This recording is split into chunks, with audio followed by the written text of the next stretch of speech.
Bismillahirrahmanirrahim. Alhamdulillah wa bihi nasta'in. Wassalatu wassalamu ala Rasulillah sayyidil mursalin wa ala alihi wa ashabihi ajma'in. Amma ba'd. Jamaah yang Allah muliakan, mudah-mudahan selalu Allah berikan kesehatan, keafiatan, kemudahan dalam setiap urusan yang terdapat kebaikan dunia dan akhirat. Pertama-tama mari kita sama-sama mengucapkan Alhamdulillah Rabbil Alamin.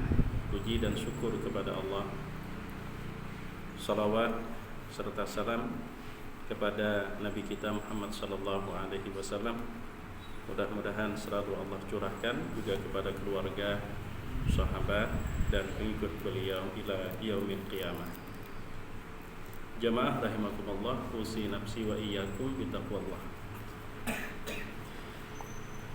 Pada halaqah kita malam hari ini,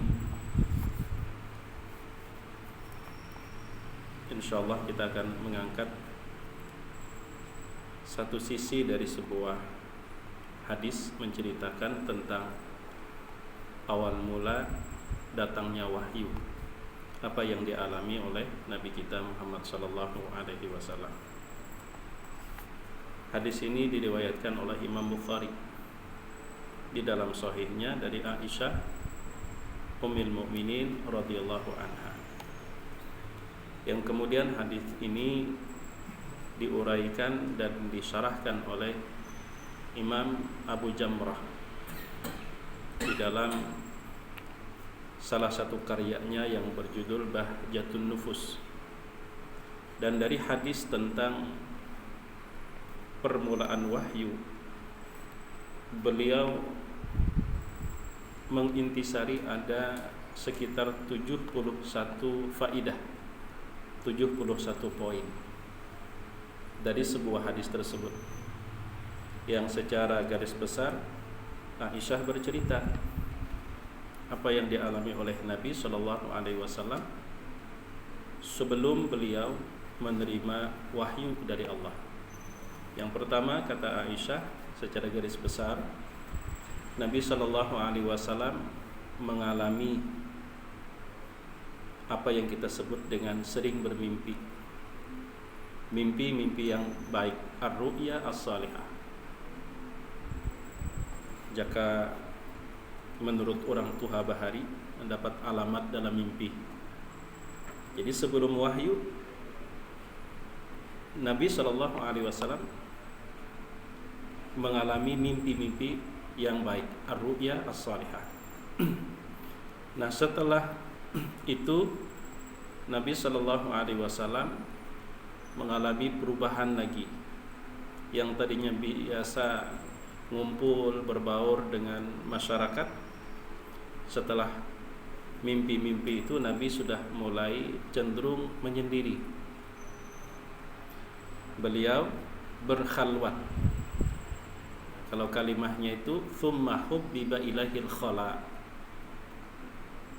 Allah tumbuhkan dalam diri Nabi sallallahu alaihi wasallam suka cenderung menyerongan, berkhalwat, menyendiri. Dan beliau melakukan penyendirian itu di Gua Hira. Beberapa malam, kadang sepekan, kadang 2 pekan, kadang 1 bulan, bahkan kadang sampai 40 hari baru Nabi pulang. Pulang itu pun diantaranya karena keperluan kembali berbekal untuk melanjutkan khalwatnya di Gua Hira. Dan itu dilakukan oleh Nabi sallallahu alaihi wasallam bukan sekali dua, tapi titir, bahasa Banjarnya itu titir, sampai akhirnya datanglah sebuah kebenaran. Hatta ja'ahul haqq, ketika malaikat Jibril datang kepada Nabi sallallahu alaihi wasallam saat beliau sedang bertahannus di Gua Hira. Malaikat Jibril memeluk erat sampai Nabi susah bernapas. Lalu dilepas oleh malaikat Jibril seraya berkata, "Iqra, baca wahai Muhammad." Rasul menjawab, "Ma ana biqari." Aku tidak memiliki kemampuan membaca. Lalu dipeluk lagi lebih erat dari pelukan pertama, sampai susah bernapas, hatta balagha minnil jahd. Kemudian dilepas, dan itu sampai 3 kali. Yang ketiga, Iqra bismi rabbikal ladzi khalaq. 5 ayat pertama surah Al-Alaq. Setelah itu Nabi pun pulang dalam keadaan pucat, gemetar, bercampur dengan udara dingin malam. Beliau pulang ke rumah, lalu beliau berkata kepada keluarganya, dan dalam hal ini istri beliau, Khadijah, "Zammiluni, zammiluni, zammiluni." Memang dalam riwayat itu hanya sosok Khadijah yang disebut, tapi dari ucapan Nabi SAW, "Zammiluni, zammiluni," itu adalah permintaan yang ditujukan lebih dari 3 orang. Zammiluni, sekiranya cuman Khadijah, zammilini, zammilini, zammilini, selimuti aku, selimuti aku. Kepada Khadijah Nabi berkata, "Aku khawatir telah terjadi sesuatu hal buruk terhadap diriku." Tapi seorang istri yang bijak, istri yang salihah, berusaha menenangkan, walaupun sebagai seorang perempuan pasti juga panik melihat laki bulik pucat, gemetar, pucat pasi, berucap pula, "Aku khawatir ada hal buruk yang telah terjadi." Manusiawi sekali kalau perempuan itu sebenarnya juga ikut panik. Tapi situasi seperti itu Khadijah pandai, bijak.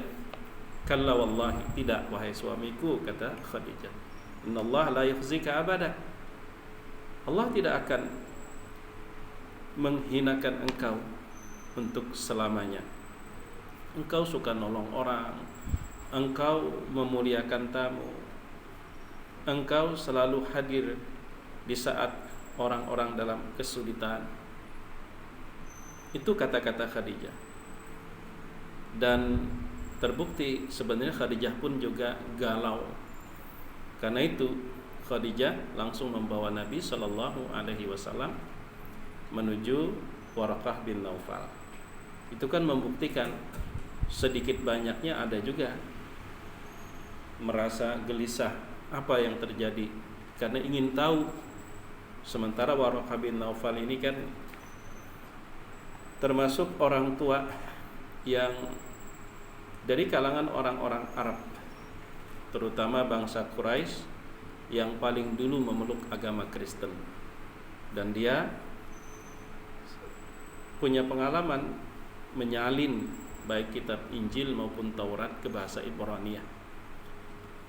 Lalu kata Khadijah, "Wahai anak pamanku Waraqah, isma' min ibni akhik." Coba kau dengar dari anak saudaramu ini. Ini kalau kita bahas di bagian ini panjang sebenarnya, tapi kita selesaikan dulu riwayatnya, karena dari 71 poin, 1 poin yang ingin sampaikan pada malam hari ini. Maka silahkan, kata Waraqah bin Naufal. Nabi pun bercerita. Apa kata Waraqah bin Naufal? Itu adalah namus, juga datang kepada Nabi Musa.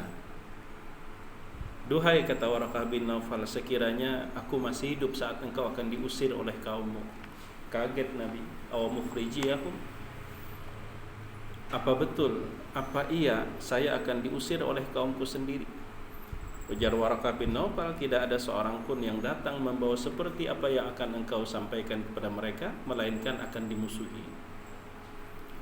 Duhai, sekiranya aku muda saat itu nanti, aku akan pasang badan lah istilahnya kan, aku akan membelamu habis-habisan." Tapi ternyata setelah pertemuan Nabi dengan Waraqah bin Naufal tersebut, tidak lama Waraqah bin Naufal wafat dan wahyu pun terputus. Kurang lebihnya seperti itu terjemah dari riwayat Aisyah radhiyallahu an yang disebutkan oleh Imam Bukhari di dalam sahihnya. Dari 71 faidah yang disebutkan oleh Imam Abu Jamrah, ada satu yang ingin ulun garis bawahi, yaitu dalam redaksi hadis tersebut terdapat thumma hubbiba ilahil khala'. Hubbiba ilahil khala'. Apa kata Imam Abu Jamrah? Fihi dalilun ala anna al-hidayata minnatun rabbaniyatun la bisababin min basharin wala ghairihi. لأن النبي صلى الله عليه وسلم جبل على هذا الخير ابتداء من غير أن يكون معه من يحرضه على ذلك ثم حبب إليه الخلاء. Sekedar kita berbagi faidah ketika kita ingin menganalisa nas, apakah itu ayat Al-Quran ataupun hadis-hadis Nabi SAW, maka sekiranya ulun sarankan kita langsung merujuk ke redaksi asli bahasa Arabnya. Seyogianya tidak ke terjemah, untuk menjaga dan memelihara amanah keilmuannya, amanah keilmuan. Jadi yang kita ulas itu teks aslinya, bukan terjemah. Kalau terjemah itu sudah melalui beberapa proses, setidaknya 2 proses, dan bisa jadi akan bergeser dari maksud semula. Pertama, proses kemampuan penerjemah. Itu dulu.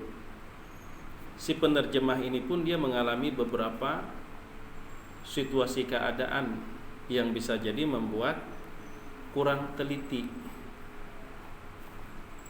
Beda dengan zaman dulu, orang ketika menerjemah, mereka menerjemah semata-mata mempermudah orang untuk memahami sebuah kandungan buku, kandungan sebuah buku. Kalau zaman sekarang ini udah menjadi bagian dari profesi, jadi ada unsur komersil. Ulun berani mengatakan seperti ini karena ulun pun pernah terjun ke dalam dunia terjemah buku.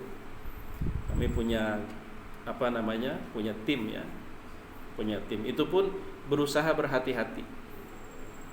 Waktu menerjemah ulun punya sahabat, sekarang beliau masih di Paramadina. Karena kuliahnya di bahasa Arab sastra, sementara ulun kuliahnya di syariah di hukum. Kalau dapat ya orderan lah kalau bahasa kita. Kalau ternyata buku itu orientasinya ke sastra, tapi dikasih ke ulun menolak, ulun serahkan ke inya sesuai dengan bidangnya. Sebaliknya juga sama. Kalau ada orderan itu atau proyek yang sebenarnya dia lebih banyak membahas istilah-istilah hukum, walaupun dia lebih senior dari ulun, dia angkat tangan. Ini wilayah nyawa Julfakar, wilayah kamu. Bahkan pada saat masing-masing udah dapat bagian wilayah sastra dengan wilayah hukum, tapi kadang-kadang kan namanya penulis, di sela-sela halaman yang dia tulis itu kadang-kadang dia mengutip bait-bait syair. Maka pada saat itu bila ulun temukan, ulun lewati dulu. Sebaliknya juga ini sama, kami punya kesepakatan. Kalau ada berbicara tentang aspek hukum, dilewatinya dulu. Nanti kalau sudah selesai kami berdiskusi, atau setidaknya minimal Julfakar nih ku tinggal tolong diterjemahkan. Sebaliknya juga sama. Kita untuk menjaga amanah. Dan penerjemah kadang-kadang kalau sudah dapat ultimatum dari penerbit, kita sebut dengan deadline. Nah, ini jadi masalah luar biasa. Karena risiko kalau sampai tanggal ditentukan belum selesai, hangus, nggak dibayar sama sekali. Nah, biasanya pada saat seperti itu, sementara penerjemah kada tiap hari mood, kadang-kadang ada rasa mood, kadang-kadang ada mood, sementara dikejar oleh deadline. Itu biasanya kalau ulun perhatikan sebagian penerjemah, satu halaman seperti ini dia baca satu kali, dia lepas langsung dia ketik supaya lakas. Ini yang menyebabkan terjadi pergeseran. Dan itu setelah ulun pulang beberapa tahun yang lalu, ada yang seorang mahasiswa di UIN Antasari hendak mengajukan skripsi, lalu dia bikin kerangka khutbah, kerangka hendak diajukan sidang permulaan, diterima enggak. Lalu meluangkan waktu ke rumah, ya, konsultasi. Ulun lihat, kaget. Jar ulun ini perbandingan antara Ibnu Rushd dengan Ibnu Taimiyah tentang hisbah, tas'ir, penetapan harga pasar. Berarti ini masalah hukum ekonomi Islam. Jadi setelah ulun baca, sedikit berkerut kening, berkerut dahi. Kenapa Pak? Kok beda ya yang ulun kenal Ibnu Taimiyah dengan Ibnu Rushd? Karakternya ketukar. Yang mestinya karakter Ibnu Taimiyah menjadi karakter Ibnu Rushd, ketukar. Kok beda ya? Jadi ulun takun, pian bikin ini apa dasarnya? Masing-masing tentang hisbah dengan fatwa Ibnu Taimiyah. Jadi hisbah itu karangan Ibnu Rushd ya, kalau tidak salah. Kemudian fatwa Ibnu Taimiyah. Kenapa memang Pak agak janggal jadi ulun? Nang ulun kenal tidak seperti ini dua sosok ini.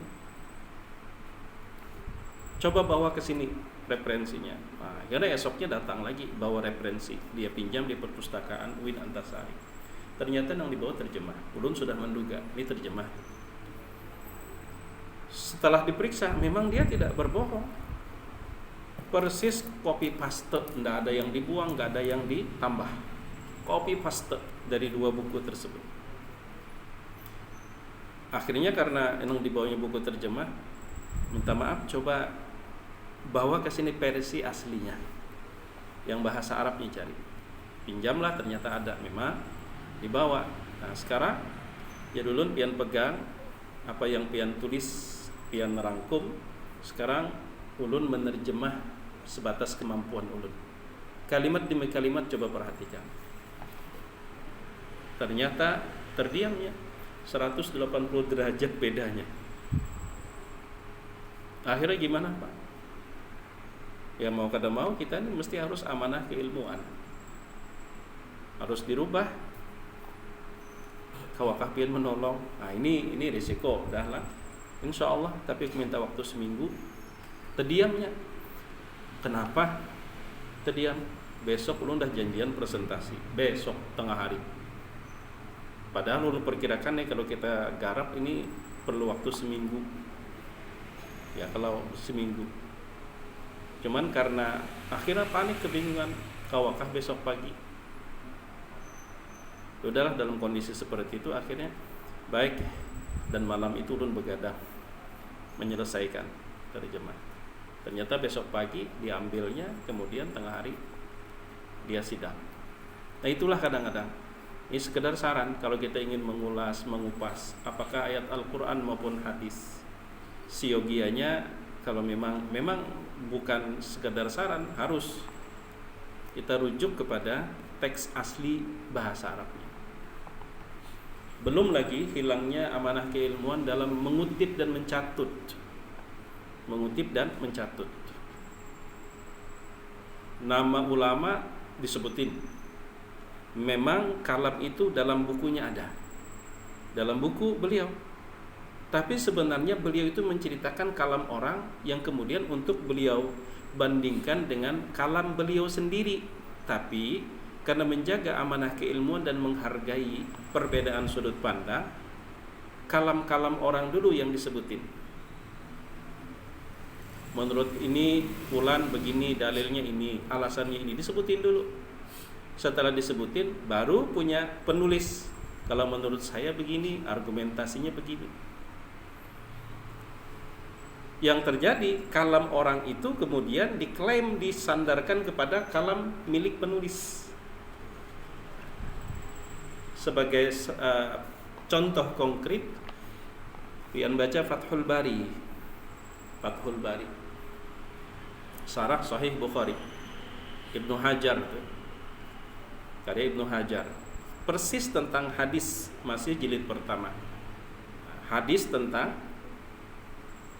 paman Nabi Abbas bermimpi Abu Lahab. Nah, hadis itu tuh, baca syarahnya.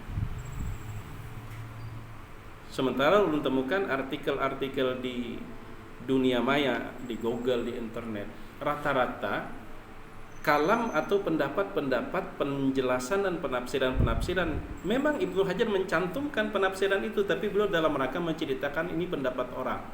Ini pendapat orang dengan dalil argumentasinya, sedangkan pendapat beliau sendiri beliau sebutkan paling bawah, alinea terakhir. Sementara ulun temukan di artikel-artikel itu Ibnu Hajar mengatakan begini. Ternyata yang disebutkan kesimpulan itu adalah perkataan-perkataan orang-orang yang dikutip oleh Ibnu Hajar, yang sebenarnya bukan pendapat Ibnu Hajar. Itu ulun mengalami hal seperti itu, ulun coba lacak.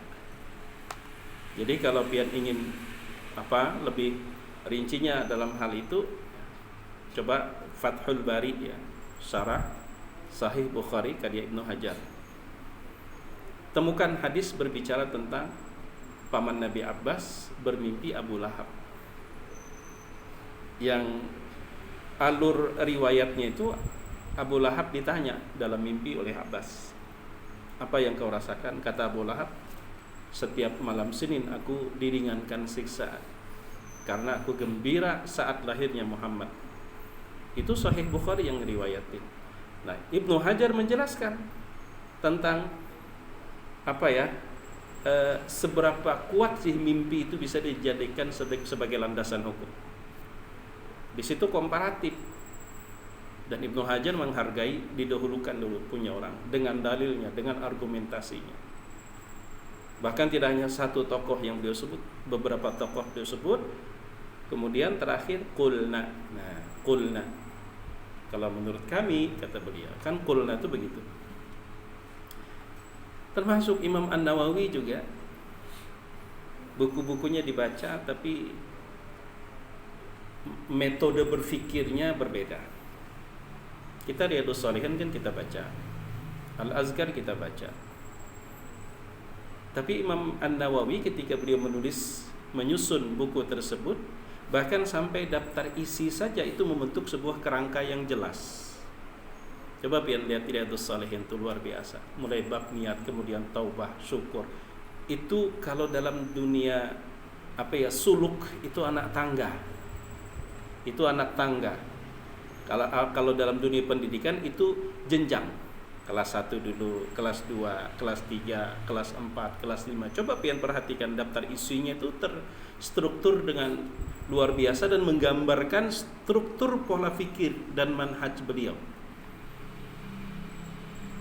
Apalagi kita tambah dengan baca pengantar penulis termasuk Al-Azkar, kita akan melihat. Makanya akan betul kalau pengen tahu tentang bagaimana seseorang cara berpikir dan manhajnya, baca bukunya, tulisannya. Cuman jangan baca langsung ke tengah. Pengantar penulis tuh yang dibaca, ketahuan Pak. Karena di pengantar itu dia menjelaskan.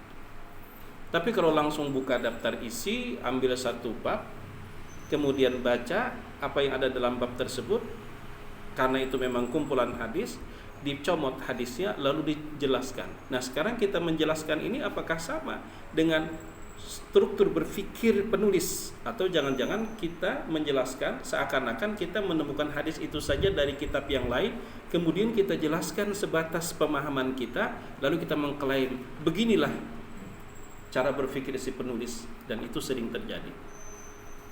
Sering terjadi itu. Nah, jamaah yang dimuliakan Allah, mungkin ulun sampai di sini membahas masalah istilahnya sistem kita, metode kita baca kitab atau menterjemah. Kita balik kepada masalah summa hubbiba ilahil khala. Kalimatnya hubbiba lil majhul. Dari kata hub, suka. Hubbiba, Nabi dibikin suka hati beliau. Apa? Kecenderungan al-khala, menyendiri. Menyendiri. Kata Imam Abu Jamrah bahwa ini merupakan dalil hidayah itu adalah wilayah Allah. bukan kuasa manusia. Hidayah karena dibikin Nabi itu beliau sendiri tidak menghendaki, tapi Allah yang menanamkan hubbiba ilahil khalaq. Sehingga sederhananya begini ya, dalam hal kita bertauhid, dan tauhid adalah landasan utama dalam beribadah. Sederhananya, kalau ulun bikin sebuah gambaran, kita bikin garis. Bikin garis. Di atas garis wilayah Allah yang harus hanya kita tunggalkan untuk Allah. Di bawah garis itulah wilayah kita. Tugas kita. Bagaimana kita melaksanakan tugas tersebut tentu juga berdasarkan instruksi dari yang di atas garis. Apapun yang berada di atas garis itu tunggalkan. Itu wilayah Allah. Sedangkan di bawah garis itulah pekerjaan atau itulah kewajiban kita. Nah, hidayah itu bagian di atas garis. Sedangkan yang di bawah garis ikhtiar untuk mendapatkan atau memberikan hidayah. Makanya kita pengajian, ada tausiah, ada nasihat, itu kewajiban kita. Tapi apakah kemudian dapat ya hidayah itu wilayah Allah.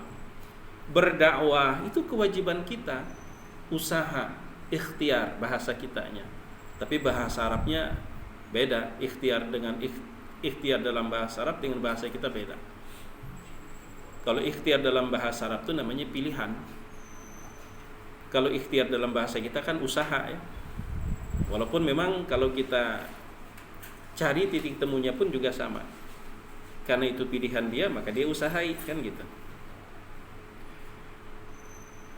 Ketika itu menjadi wilayah Allah, maka tidak boleh kita comot, kita sandarkan kepada selain Allah, apalagi kita ambil lalu kita sandarkan ke diri kita. Maka itu bertolak belakang dengan tauhid. Lawan daripada tauhid itu kan syirik ya. Tauhid itu kan menunggalkan. Kalau syirik mencabang. Beda dengan kafir, kufur itu beda. Kalau kufur itu, kalau syirik itu begini, Allah diterima, selain Allah pun juga diterima. Dia cabang, itu syirik. Tapi kalau kufur itu dari awal Allah ditolak. Itu kufur. Dari awal Allah itu dilupakan, Allah di belakang, itu dari awal, namanya kufur. Jahada yajhadu juhud, menolak. Kalau syirik masih menerima, cuma mencabang, itu syirik. Apa yang semestinya itu wilayah Allah, tunggalkan, sandarkan hanya kepada Allah. Jangan kita ambil kemudian kita sandarkan kepada selain Allah. Selain Allah itu bisa jadi di luar diri kita atau kita sendiri. Sebagai contoh, kadang-kadang kita lupa soal menghakimi dan menghukum itu wilayah Allah, bukan wilayah kita. Wilayah kita hanya berdakwah. Apalagi kita umpama mendahului, melihat ada seseorang dengan perilaku tertentu, dan mungkin lagi bang itu taubat. Anda jadi Tuhan, sehingga Anda memastikan tidak mungkin, mustahil, bahasa Arabnya kan tidak mungkin itu mustahil. Mustahilnya itu taubat. Anda jadi Tuhan ya. Kadang kan begitu. Nyata sudah pasti, sudah belum apa-apa udah kita pastikan. Itu wilayah Allah. Makanya ada seorang syekh ketika ditanya, "Ya syekh, ma hukmu tarikis salah?" Wahai syekh, apa hukumnya orang yang meninggalkan sholat? Beliau perhatikan, yang nanya orangnya rajin sholat, tapi bertanya apa hukum orang yang meninggalkan sholat. Berarti ini cagar menghantam orang nih. Nanya bukan untuk dia belajar tahu, memperbaiki apa yang kurang dalam dirinya, tapi ternyata dia nanya karena ada tujuan lain. Dan beliau faham. Apa kata beliau? Hukmu tarikis salah, hukum orang yang meninggalkan sholat itu la anta khudha biyadihi wa tadhhaba bihi ilal masjid. wa tu'allimahu kaifiyatas shalah wa yusalli ma'aka bil jamaah. Hukum orang yang meninggalkan sholat itu anakku, kau dekati dia, kau gandeng tangannya, kau ajarin dia cara sholat agar dia bisa sholat bersama kamu berjamaah. Kun da'iyan wala takun hakima. Jadilah pendakwah, bukan orang yang menghakimi. Itu jawaban orang bijak. Kalau kita pasti qala Allah qala Rasul kan, man tarakas salata muta'ammidan faqad kafara jihara. Kafir orang nak ada sembahyang tu. Panas nang mendengar nang pas tebelujur ke dalam ya. Menghakimi. Tapi Nabi kan mengucapkan, betul Nabi mengucapkan. Tapi kapasitas beliau sebagai siapa?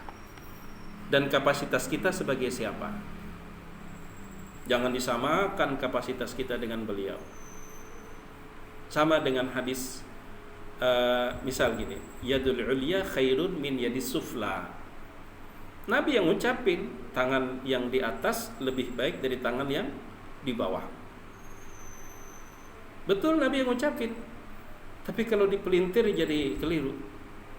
Berarti boleh dong kita yang ngasih merasa lebih mulia, lebih tinggi daripada yang dikasih. Boleh dong, kan Nabi sendiri ngucapin. Nabi mengakui tangan yang di atas lebih baik dari tangan yang di bawah. Nah saya sekarang ngasih, saya lebih mulia dari Anda. Nabi berucap bukan untuk kemudian dijadikan alasan yang memberi lebih mulia, merasa lebih mulia. Tapi Nabi berharap dengan ucapan itu semua orang berusaha untuk menjadi si pemberi, bukan si peminta. Sugih boleh, merasa sugih jangan. Pintar boleh, merasa pintar jangan. Alim harus merasa alim dari orang itu dan merusak. Tapi kan kalau Rasul juga itu, Nabi kan mengatakan, ya sesuai pemahaman pian. Jelas kan hitam putih, tangan yang di atas jauh lebih baik dari tangan yang di bawah. Berarti boleh dong kita merasa lebih baik. Kan Nabi yang mengakui. Nabi yang menegaskan. Masa ndak boleh? Bukankah qala Rasul? Iya betul, pian yang memahaminya yang salah. Nabi berucap itu dalam konteks agar orang berusaha untuk berada pada posisi memberi. Bukan untuk ketika memberi lalu merasa lebih baik, tidak. Jamaah yang dimuliakan Allah Subhanahu wa taala. Apalagi Nabi mengatakan dalam sebuah riwayat, ada orang yang hidup di dunia ini gawiannya dari awal sampai sebelum dia mati gawian ahli surga. Sehingga antaranya dengan surga itu tinggal sahasta aja lagi, yaitu kematian. Mati aja saat itu dah masuk surga. Tapi karena Allah nang memutus, Allah nang berkehendak, Allah nang menetapkan bahwa dia mampir di neraka. Ternyata nang tinggal sahasta itu oleng. Sebaliknya ada orang yang di dunia ini dari awal sampai sebelum akhir hidupnya gawian ahli neraka aja. Jika berperibahasa ditampaikan lawan orang dimanapun pasti menyambat, ini neraka dah tempatnya ini orang ini sudah. Tapi karena sudah terdahulu kehendak Allah, ketetapan Allah bahwa di ahli surga, ternyata injury time, kalau istilah orang pertandingan main bola itu kan bukan menit lagi, detik terakhir menangis Bayern Munchen, dibaliknya oleh MU kan, jadi 3-2 lah. Tahun berapa tuh? Di injury time bisa 2 gol. Nonton news ulun waktu itu masih kuliah. Nangis Bayern Munich. Sehingga kita tidak berhak kemudian untuk menghakimi. Terus kalau kita melihat, doakan yang terbaik. Doakan yang terbaik.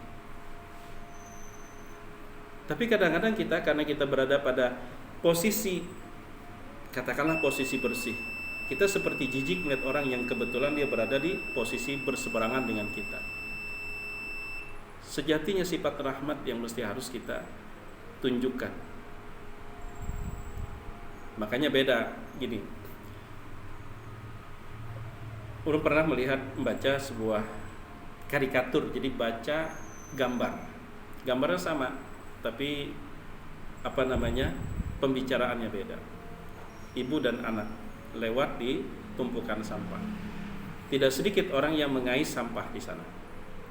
Lalu gambar sebelah tulisannya, nak bujur-bujur sekolah naklah, jangan nengkaya mereka. Sementara yang sebelahnya, nak bujur-bujurlah sekolah supaya bisa mengangkat mereka, supaya bisa menolong mereka. Gambarnya sama, tapi isi obrolannya beda. Kalau yang pertama itu cenderung menghina, supaya jangan kayak mereka naklah, menghina. Tapi yang kedua kasih sayang, kasih sayang. Nah, waktu itu sudah sampai, belum selesai masalah satu. Padahal yang satu ini lebih panjang lagi. Yarid kata orang Arab, ada istilahnya, ini qadarullah, malam Rabu ini ulun minggu kelima aja di sini. Itu pun kemarin Masjid Hajjah Nuriyah nelpon. Jadi ulun malam Ahad kelima udah di sini insyaallah. Malam Ahad kelima aja, malam Rabu kelima, pekan kelima insyaallah di sini. Nah, jamaah yang dimuliakan Allah Subhanahu wa taala. Jadi apa yang menjadi wilayah kita tekuni. Kalau udah menjadi wilayah Allah jangan diambil-ambil.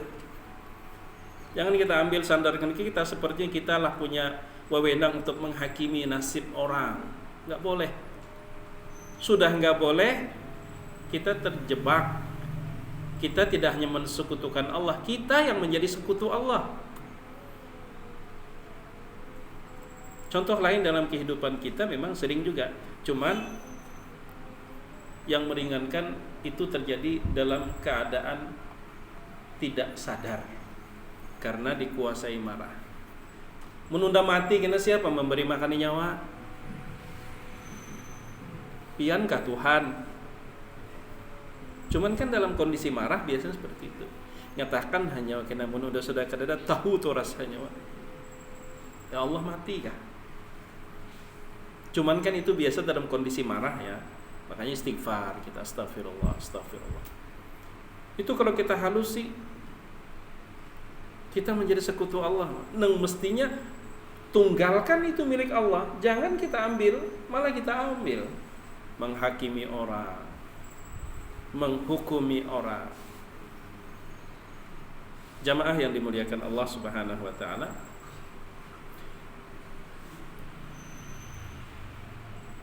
Dan banyak lagi contoh-contoh ya.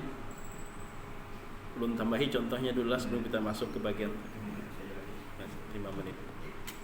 Mudah-mudahan nanti bagian yang keduanya ada waktu kita bisa berjumpa lagi. Contoh lagi. Ini sudah sering ulun ulangi, kalau pian yang nonton di YouTube pernah, pasti sudah tahu.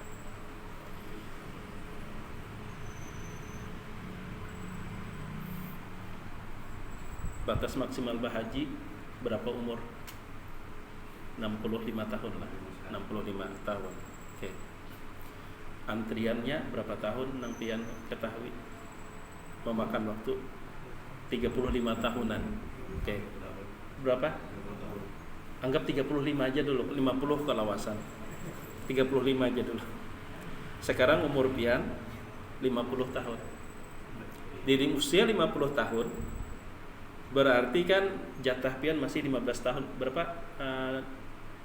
15 tahun lagi lah sampai ke batas maksimal.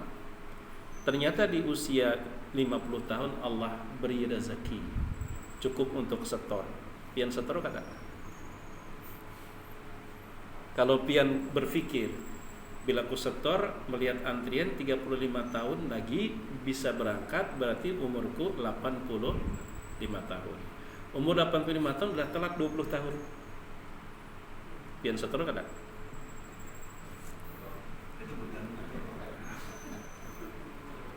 Kalau pian kemudian kada jadi menyetor lantaran kada mungkin juga tulah. Berarti pian menuhanakan kerangka berfikir pian. Berarti pian menuhankan. Yang menentukan pian berangkat atau kada itu Allah. Tapi kemampuan yang bisa dilakukan saat itu setor. Itu kewajiban. Itu wilayah kita. Allah berikan kemampuan, lakukan. Jangan kemudian ada mungkin juga telah Allah yang menentukan. Jangankan pian 15 tahun dia lagi jatah. Setahun dia lagi Allah menghendaki timbul terpilih jadi menteri agama ya. Tiap tahun bahaji. Tiap tahun bahaji. Tapi kadang-kadang kan jadi berat menyetor tuh. Pikir-pikir ada mungkin dia udah tolak. Berhenti lalu dia tidak menyetor, berarti dia menuhankan logika yang diakumulasi oleh akalnya. Itu yang dituhankannya sampai dia menyimpulkan kada mungkin dah berangkat. Kemana Allah? Wilayah Allah yang menentukan. Atau yang lebih keren dikit lah, dua pemuda sama-sama tampan, ingin meminang seorang perempuan cantik, anak orang kaya, anak orang berada, anak orang terpandang. Dua pemuda ini sama-sama tampan ya, tapi ternyata yang satu anak orang kaya berada, yang satu anak orang miskin. Bersaing. Kira-kira kalau pian berada posisi pemuda tampan yang miskin, melihat saingan, mundurkah lanjutkah?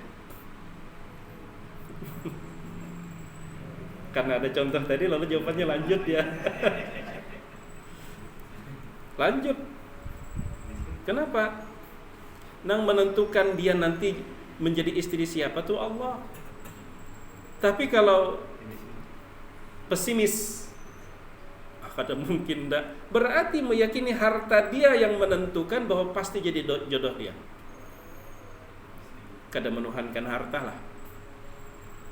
Wilayah Allah yang menentukan. Wilayah kita berusaha sebelum janur kuning, sebelum mendapatkan respon. Dan Nabi telah memberikan la yaktubu ala khitbati akhi. Kalau memang sudah direspon dia, udah proses selesaikan dulu. Kalau ternyata jodoh bisa kada jadi juinya, seorang juga akhirnya. Itulah hakikat tawakal. Bikin garis nung di wilayah Allah, jangan diutak-atik. Serahkan sepenuhnya kepada Allah. Kita bermain di wilayah kita sebagai hamba. Sebagai hamba, jangan nyerah. Jakanya menyerah biarlah berdasarkan kasat mata. Kada danang hakunnya umpat lawan Nabi ketika perang Badar. Nah, pas 1 banding 10 pian. Nang 10 itu bukan personil tanpa tangan tanpa kaki, kurang terlatih. Jakanya 10 melawan melawan 100. Nang 100 kada bebatis kada betangan, wah nih ya nang 10 punya. 10 katakanlah terlatih melawan 100 terlatih. Lebih lengkap lagi persenjataan. Sekiranya menuhankan logika, hantungin mati dikurubuti. Tapi karena memang perintahnya maju. Itu juga semangat para pejuang lah. Nang dihadapi Belanda dengan meriamnya, bukan meriam Belina aja Zainuddin MZ kan. Nang dihadapi meriam Belanda bukan meriam Belina. Bambu runcing. Kewajiban kita berusaha, biar Allah nanti yang menentukan. Apa yang Allah tentukan, sambut dengan lapang dada. Dalam berdoa yang ketujuan kadang syirik kita. Kita hanya bertauhid secara zahir, tapi kita masih syirik secara batin. Secara zahir kita hanya menyebut Allah, meminta kepada Allah, betul secara zahir. Tapi nimbah Allah jawab doa kita berbeda dengan apa yang kita minta. Kecewa tidak? Menerima tidak? Kalau berat menerima, tidak berlapang dada, berarti kita yang menjadi tandingan Allah, melawan dengan hati, melawan dengan pikiran. Padahal ujar Imam Abu Ja'far At-Tahawi, la radda li qada'ihi wa la mu'aqqiba li hukmihi wa la ghaliba li amrihi. Tidak ada yang kuasa menolak keputusannya, tidak ada yang biasa melawan hukumnya, ketetapannya, dan tidak ada yang bisa mengalahkan urusannya. Oke, secara fisik kita memang tidak bisa melawan, tapi kadang-kadang kita melawan dengan pikiran, melawan dengan hati. Apa yang Allah putuskan kita lawan dengan hati. Makanya dalam hadis kursi kan, barang siapa yang tidak syukur hati pikirannya dengan nikmat yang kuberi, barang siapa yang tidak sabar terhadap ujian yang kutitipkan, barang siapa yang tidak berlapang dada terhadap putusan, keluar dari bawah langitku cari Tuhan selain aku. Kenapa? Karena kamu tidak mau menjadi hambaku.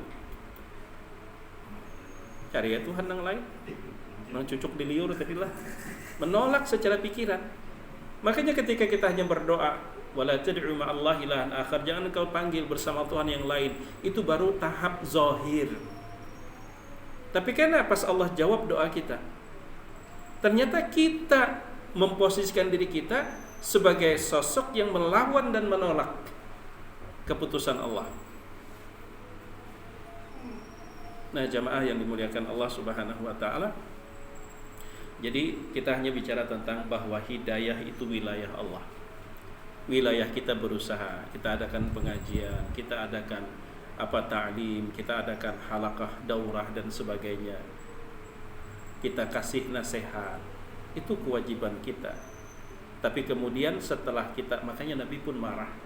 Sikirun la yatub ilallah. Itu kan udah pernah belum ceritakan, seorang pemabuk yang udah berkali-kali. Pernah kan ulun ceritakan itu hadisnya di dalam Riyadhus Shalihin ada, kemudian juga di dalam Sahih Muslim juga ada hadisnya itu. Nabi, sikir la yatub ilallah, akhzakallah, sikir la yatub ilallah. Dasar pemabuk, pagat sudah, udah mungkin lagi pang no taubat.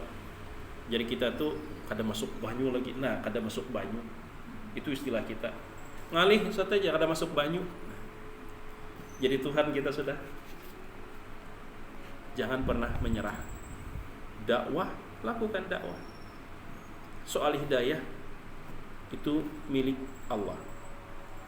Kalau kita terapkan itu, kita ngasih tausiah pun kada kecewa, kada sakit hati, didengarkan kada kan. Bersepuluh di hadapan kita nang menyimak seikung aja kada sakit hati. Fokus tuguli gawian kita, tugas kita dakwah. Soal hidayah Allah yang ngasih, sambil kita berdoa. Nah, mengunyah doa ini minta semenit lagi.